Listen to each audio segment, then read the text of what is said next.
Hey there! Today we're tackling a common problem that many video editors face when trying to increase blur power throughout an entire video. The issue arises when attempting to use a time-based expression like T in FFmpeg for blurring effects. It can be frustrating when the code doesn't quite work as expected, right? But fret not, as there's a clever solution to this dilemma that involves blending the original video with a progressively blurred version as the video plays. Let's delve into the solution for this problem. Unfortunately, none of the blur filters in FFmpeg support time-based expressions directly.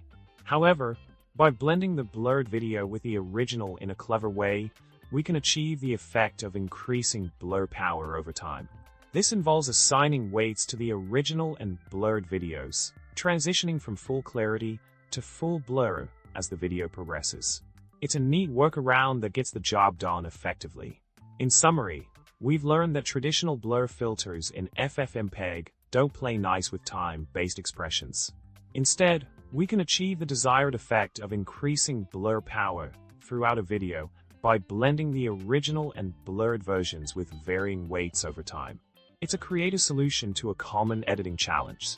Hope this trick comes in handy for your future video projects. Remember to like, subscribe, and leave a comment below with your thoughts. Keep editing and experimenting, and I'll catch you in the next video.